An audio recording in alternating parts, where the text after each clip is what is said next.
ডাকসুর সাবেক ভিপি এবং গণ অধিকার পরিষদের সভাপতি এবং পটুয়াখালী ৩ আসন গলাচিপা ১০ মিনার প্রার্থী জনাব নুরুল হক নূর উনি বলেছেন যে দেশে এখনও নির্বাচনের অবস্থা তৈরি হয়নি। উনি এটাও বলেছেন যে ঢাকা এসে উনি ডক্টর ইউনূসের কাছে ক্ষমা চেয়ে জলভাবে বক্তব্য দিবেন, যেন দেশে নির্বাচনী পরিবেশ হলে, লেভেল প্লেয়িং ফিল্ড হলে, সংস্কার সম্পন্ন করে তখনই যেন একটি নির্বাচন অনুষ্ঠিত করা হয়। কিন্তু বেশ কিছুদিন আগে ওনার আরেকটি বক্তব্য ছিল, সেটি হচ্ছে যে ডিসেম্বরের মধ্যে নির্বাচন হতেই হবে।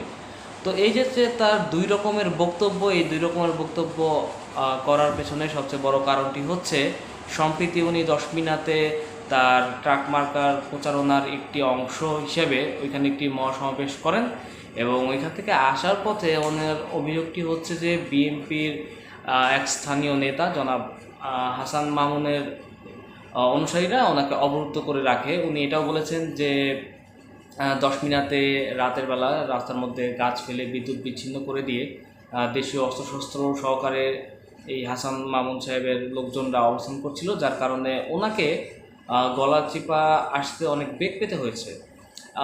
এখন নুরুল হক নূর একজন জাতীয় নেতা। ২০১৮ সাল থেকে ওনার ফ্যাসিবাদের বিরুদ্ধে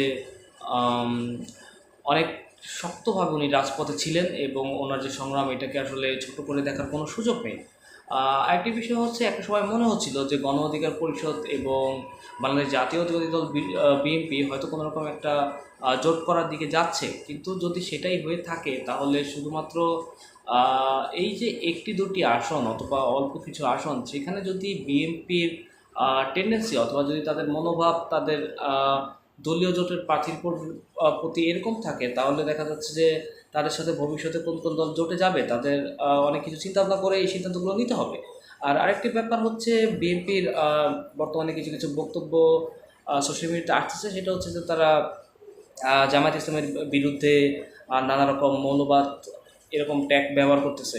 এখন বিষয় হচ্ছে যে তারা যদি মৌলবাদ হয়েই থাকে, তাহলে বিগত সময়ে আপনারা যখন তাদের সাথে জোটে গিয়েছিলেন, হ্যাঁ, তখন কি ব্যাপারটা মনে ছিল না? নাকি ব্যাপারটা একটা এরকম যে সঙ্গে থাকলে সঙ্গী আর দূরে গেলে জঙ্গি?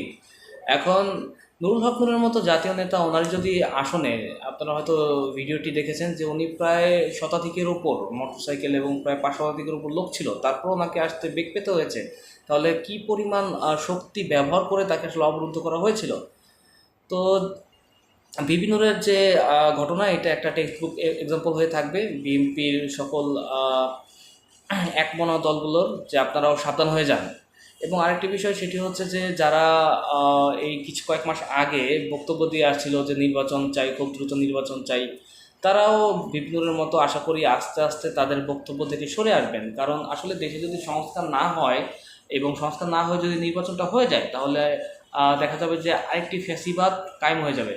বাংলাদেশের বর্তমান পরিস্থিতি আপনারা সবাই জানেন, ৫ই আগস্টের পরে প্রশাসন অনেকটা নীরব ভূমিকায় ছিল, কিন্তু যখনই তারা বুঝতে পেরেছে যে একটি দলের বিজয় খুব সন্নিকটে, তখনই তারা দেখা যাচ্ছে যে তাদের যে নিরপেক্ষতার জায়গা, এই নিরপেক্ষতার জায়গা থেকে সরে এসে একটি দলকে ঢালাওভাবে সাপোর্ট দিয়ে যাচ্ছে। এটি বাংলাদেশের গণতন্ত্রের জন্য আসলে খুবই বিপজ্জনক। বেশ কিছু সংস্কার যেগুলোতে অনেকগুলো রাজনৈতিক দল এক হয়েছে, এটা সরকারের কাছে দাবি, অনুরোধ, আহ্বান থাকবে যেন এই বেসিক যে সংস্কারগুলো সেগুলো যেন করা হয়। কারণ যদি অন্তর্বর্তীকালীন সরকার এটা চিন্তা করে যে পরবর্তী সরকার যে সংস্কার করবে, তাহলে আসলে এটা বাংলাদেশের মানুষের জন্য অনেক বড় দুর্ভাগ্য বয়ে নিয়ে আসবে। কারণ যখনই কোনো রাজনৈতিক সরকার কোনো সংস্কার হাতে নিবে, তখন তারা তাদের দলীয় যে এজেন্ডা, এগুলোকে বাস্তবায়ন করার জন্যই নিবে। আসলে যদি রাজনৈতিক দলগুলো নিরপেক্ষভাবে মানুষের কথা ভাবতো, তাহলে স্বাধীনতার এতগুলো বছর পরে এসেও মানুষের অধিকারের জন্য মানুষের প্রাণ দেওয়া লাগে না।